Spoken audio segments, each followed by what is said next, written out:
Welcome to the HEARTS Entwined podcast. In this podcast, we'll be having discussions around the secrets which attract lasting, healthy, fulfilling relationships, creating a healthy mindset, and what women should know and understand about men. Introducing your host, Lyn Smith, the Queen of Hearts, relationship expert, trainer, speaker, and best-selling author of the Cupid's Bow technique. Lyn's mission is to have a positive impact in reducing divorce, domestic violence, and suicide. Welcome to the HEARTS Entwined podcast. This is your host, Lyn Smith, the Queen of Hearts. And today, listeners, we're going to be talking about obsessing over an ex-partner. Is that you? Are you having problems getting your ex out of your head and moving on and knowing that, this is the end now? We need to move on, create a new version of yourself, let go of the past, and be ready and available for our next partner. So to help us do that, I have a very special guest. Her name is Ionit Sabatello. So welcome, Ionit. Hi, Lyn. Thank you for having me here. Thank you. You're very welcome. And Ionit, she's a love and relationship mentor and healer. And one of her specialist areas is moving on from an ex to the next. So how did you, first of all, get involved in specializing in that particular niche, Ionit? Well, I think with every good mentor comes their own hero's story. My story, unfortunately, brought a lot of dysfunctional relationships, or shall we say unhealthy relationships, that mainly brought me into realization that I deserve better in life. I deserve to enjoy my life more than what I have been enjoying them.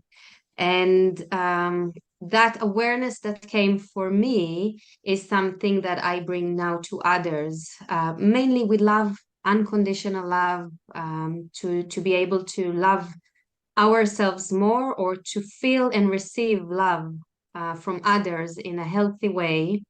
That comes without any terms or conditions to that. So the journey is to be your own greatest love, and then you're receiving and available to other people's love as well. Yeah, and I think one of the key things you mentioned within all of that is, the healthy relationship, with yourself and others, because we quite often, I don't know why we do it, accept things that are less than ideal, don't we, in terms of our intimate partners? Yeah, well, you said it as well yourself at the beginning. When we have obsession towards someone or something, it means that something within us does not willing to let go of. And usually we have a few reasons for not releasing someone with ease from our lives. And it can be either the feeling of commitment or loyalty. So it's kind of like a value, strong value that we're sitting with, and we feel that if we are leaving them, or if we're giving up on them, something within us can break in terms of our own core values there. With that obviously come a lot of fear from feeling failure or feeling rejected. So a lot of people just stay in one place, even though it's not good for them, just because they don't want to cross any of their values, or they don't want to be rejected or feel very much criticized for their decision. Another reason for us to stay in a relationship that is unhealthy for us or not ideal for us is the need to either save someone or to be saved. Each one of us can identify within themselves where we're staying because we believe that someone else can change their ways, or we feel that if we will just say something else, if we will just behave differently, if we will just be more patient, that other person will understand something about that relationship.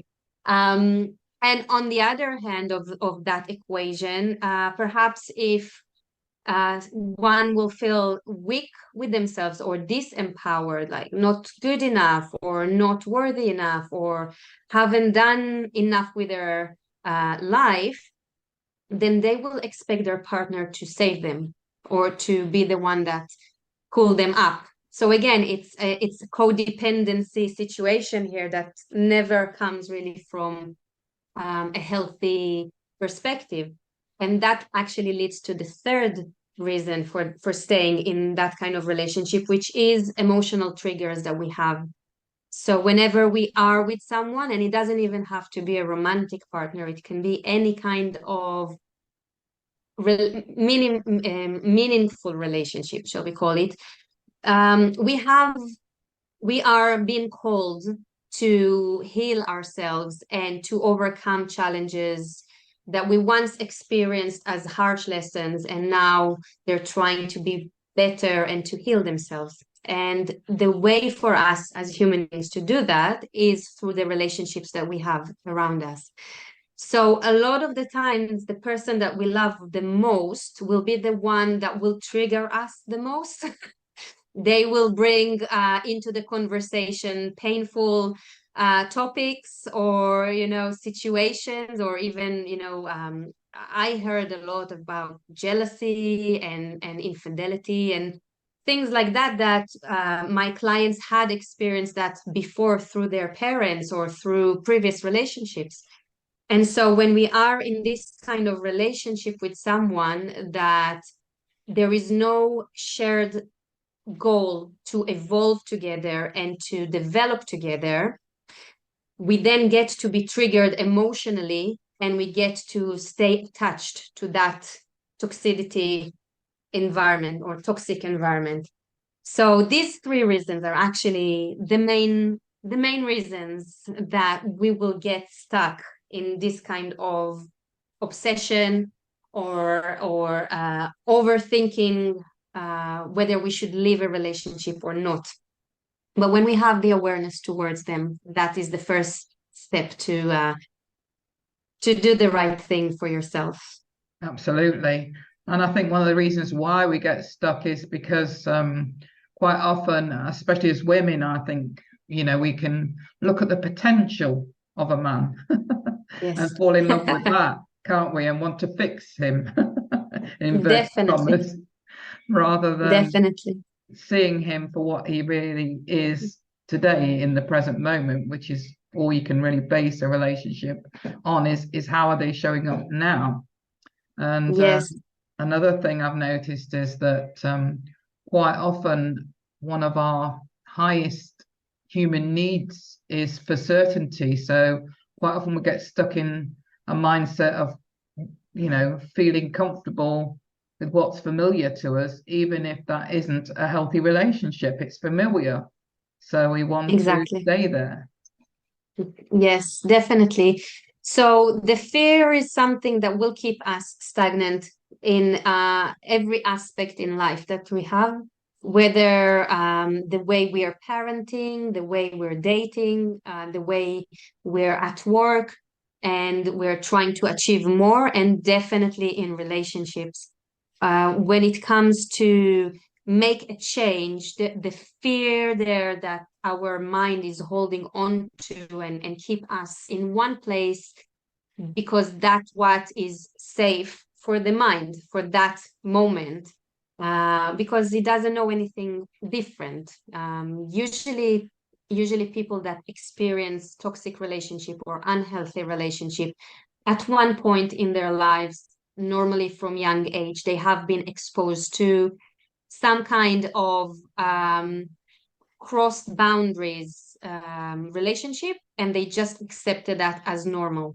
And from there, it's just easier to keep repeating the same cycles of not having proper boundaries or not being able to express needs and wants without creating confrontation.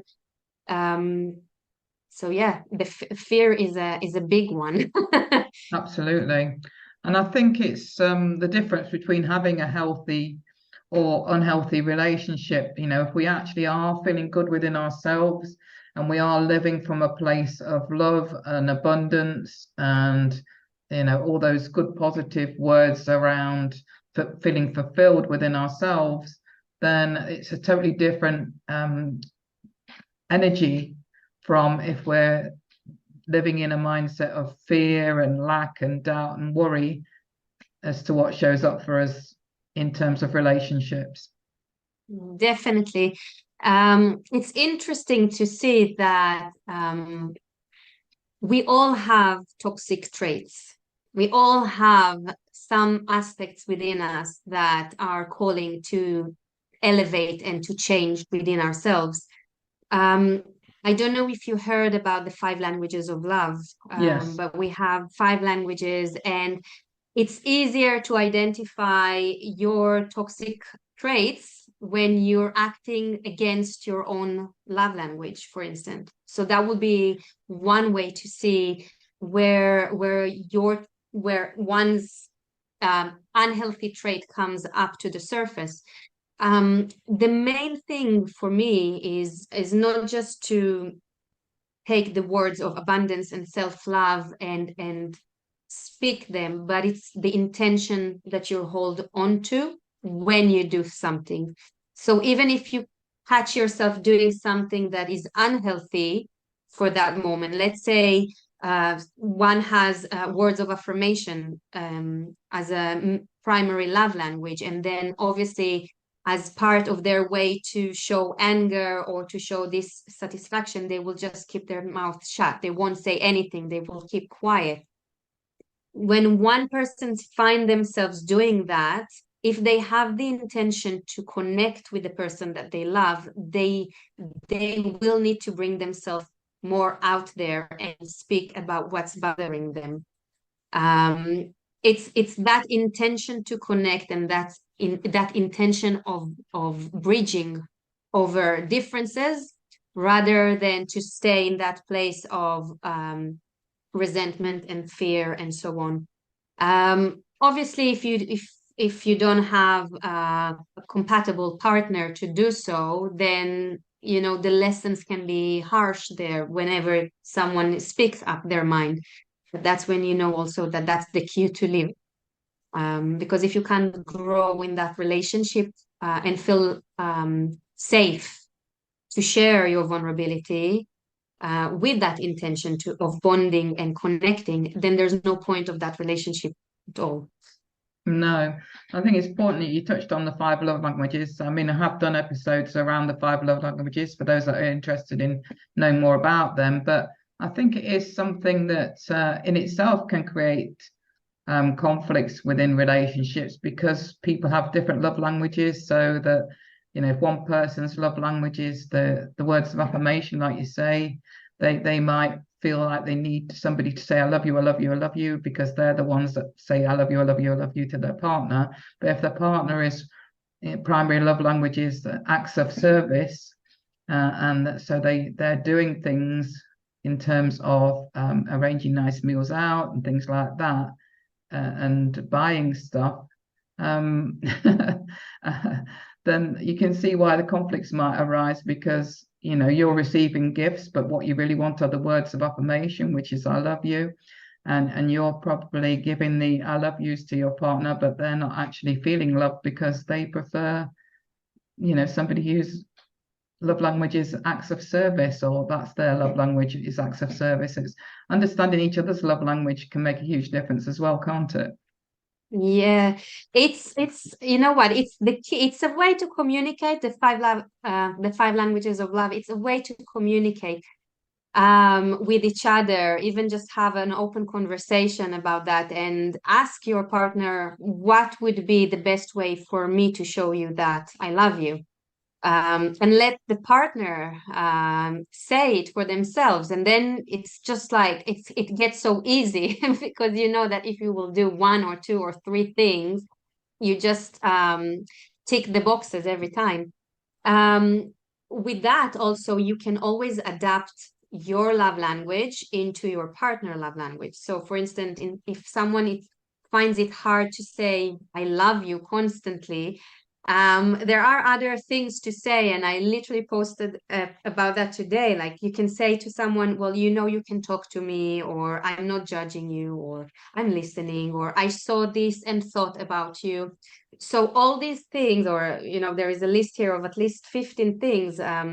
Drive safe, I miss your laugh, are you hungry? All these things are very small things to say to someone that you love.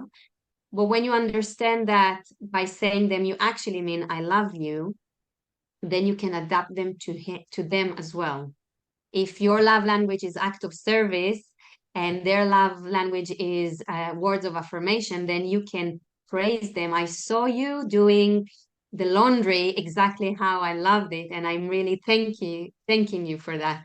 So you're adapting both love languages with awareness. You don't have to change your love language in order to suit them. You don't have to bring in all your effort and strength to come up with something that is completely outside of your comfort zone. But it's just to make those adaptations and combinations, just to have fun with that, just like to play around with that, and to have just the open conversation is always a winner, because then you just get exactly what you're asking for. It's very clear, and you can't go wrong with that. Absolutely, 100%. Like you say, you don't need to change your own primary love language or primary love languages. You just need to be aware of probably what your partners are and is, so that you can adapt and be able to sort of fulfill that, so they do feel loved by yourself if that is different to your normal love language. So thank you for clarifying that. So going back to obsessing over an ex-partner, what do you think, if you do get a client or clients come to you that are very much in their head around still being very highly fixated on a partner and are finding it difficult to disconnect and detach from that feeling of obsessing over their partner, what would you say to that person or those people that are struggling with that issue at the moment? Yeah, well, I will encourage to have a little bit of quiet time of self-observation, first of all. Understanding that the person that is standing in front of us is only a reflection to something within ourselves. If someone is occupying your mind very often, it means that something within you is unresolved for now. I had a client with a beautiful story there, that she found it really hard to let go of someone who was physically abusing her. And she said to me, well, we have an amazing intimate between us. I know he can be amazing with conversations. We have a lot of laughter. We were having most of the time fun. It's just those moments of his when he's losing control on his temper, and then he behaves the way he behaves. And she found it extremely difficult to let go of that one.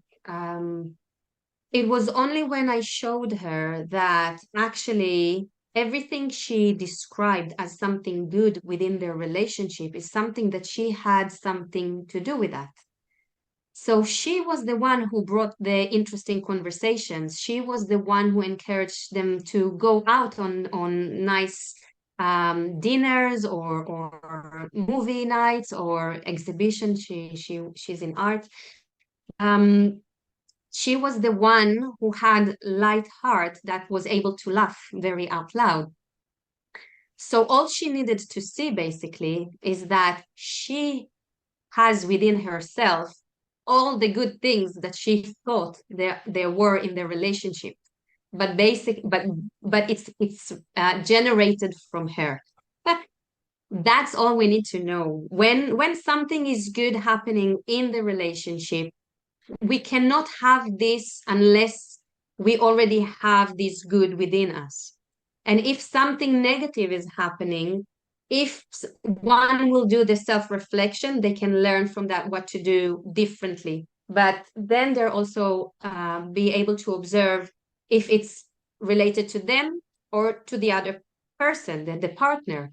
In her case, whenever things went wrong, it was his temper, his behavior. So it wasn't her at all. She brought only love and light into the relationship, and he took advantage of that. And that was easier for her then to make a decision. Okay, I do deserve better. I do have a lot to bring into relationship. I am bringing with myself a lot already.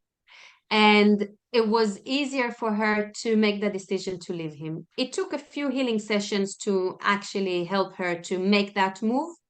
But the awareness and the acceptance that he needs to go were much more profound that way. When you realize that, hold on, I am amazing. You know, I'm an amazing person here, and I bring a lot to the table. What do I receive exactly? That's another question. So, Absolutely. yeah.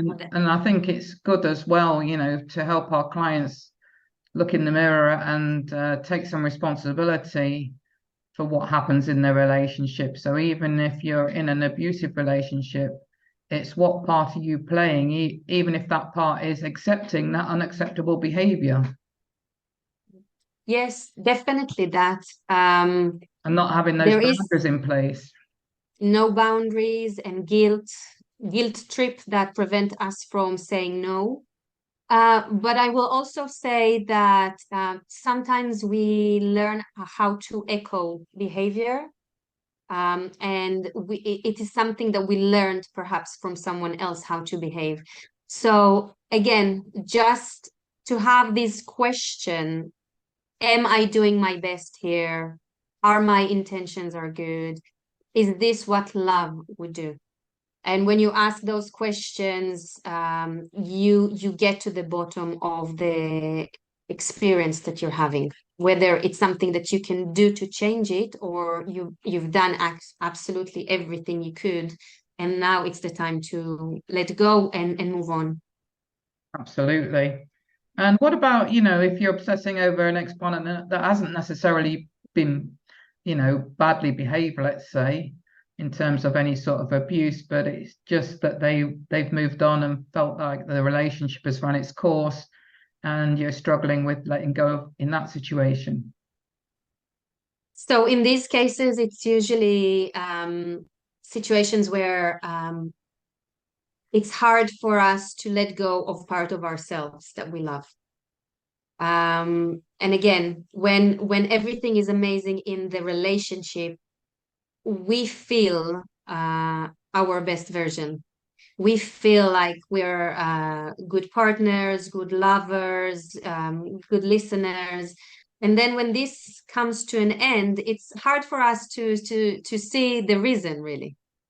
But in actuality, when we think about how life goes, we always meet the right people in the right time for the perfect reason.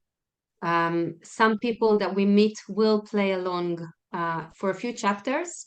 Some will play for until the end of our story. And some are here just to show us one thing about ourselves, and that is enough for that connection.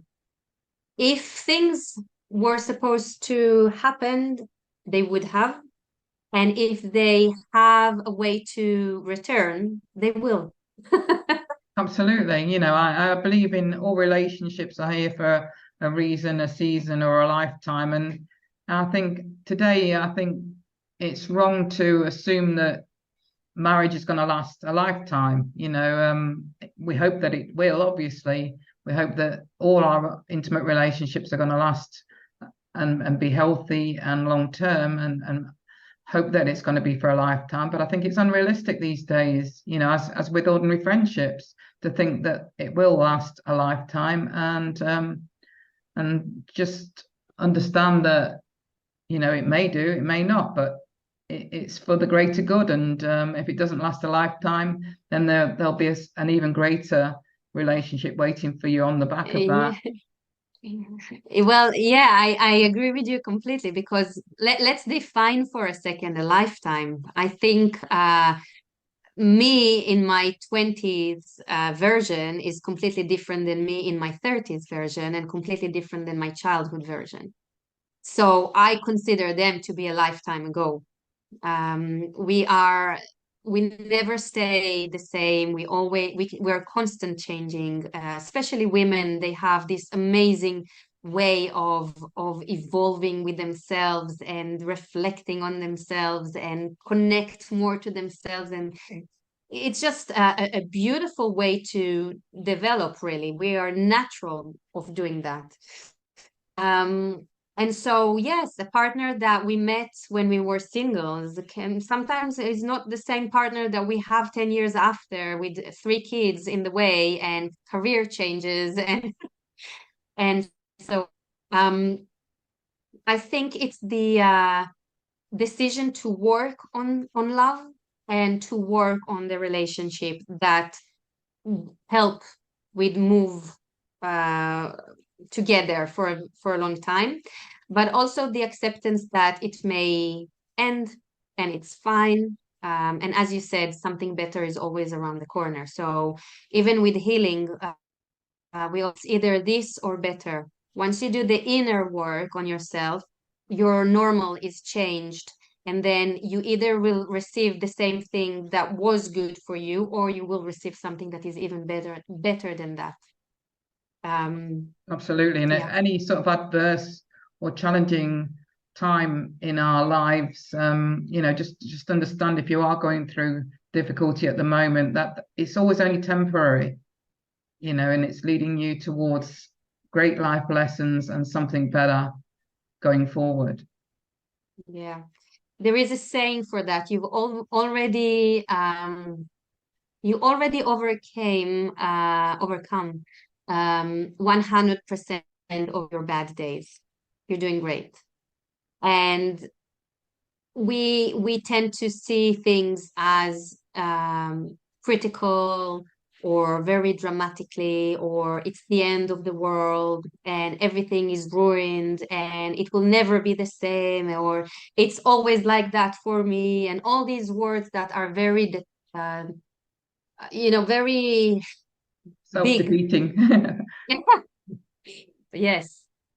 And when you come to think about that, you say to yourself, okay, hold on. I had a fight with my friend maybe when I was 16, but now I'm in my 40s and I don't even think about that anymore. And I had an incident with, you can say an ex-partner in my 30s, and now I'm with someone else. So you can see for sure that things are changing and you are moving on, whether you want it or not, whether you are aware of that or not. Everything is temporary, especially our thoughts. So we have a span for our thoughts of 90 seconds. After 90 seconds, we will change and we will shift thoughts if we choose to.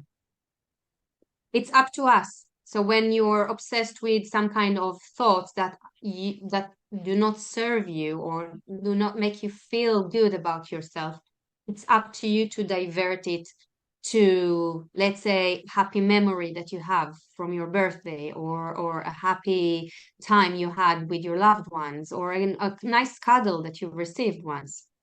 And then you shift your reality at that same moment. You're shifting your reality at that same moment. You're shifting the always and never, and it's always like that, and all these things into, hold on, but now it's actually good. Now I can smile now for a little bit, and that's a change already. Absolutely. And it's about knowing your worth, knowing your value, and speaking about and thinking about all the great traits that you've got that are going to attract a great relationship for you going forward. And if you are experiencing negative thoughts, you sometimes just changing our posture, not just our thoughts or our focus, can help. Just by sitting up a bit straighter, sticking your chest out, putting your chin up a bit higher, can put you in a better state to have more positive thoughts and therefore more positive results. Yes, definitely. The pattern interrupt here are very important when you have the awareness to do so. You need to understand who you are and what is your personality. Like if you're very vibrant and you have like a lot of energy, then something physical can always be good for you, like running, going out for a walk, dance with nice music, jump around and stuff like that. If you're more of a quiet person or an introvert and you just want to go inwards, then meditation is something to interrupt those thoughts, or having shower or taking a warm bath. When you know yourself, you can regulate your own emotions. You can help yourself in those moments. You don't need anyone else around you. You only need yourself as your best friend, and to listen to yourself more. If you feel that something is wrong with you or you have worrying thoughts, just change it. It's up to you. You have the power to change it for yourself. Absolutely, and I think that's the problem. Half the time we think we're powerless, but when actually we're probably more powerful than we give ourselves credit for. Yes, we have everything that we need already. We just need to ask to see it. Just like I seriously, my conversation sometimes with myself is, or with the universe, you can say, is just show me my strength, show me my abilities. I don't want to go through any harsh lessons with someone dysfunction just to realize, okay, I have the strength, I got it.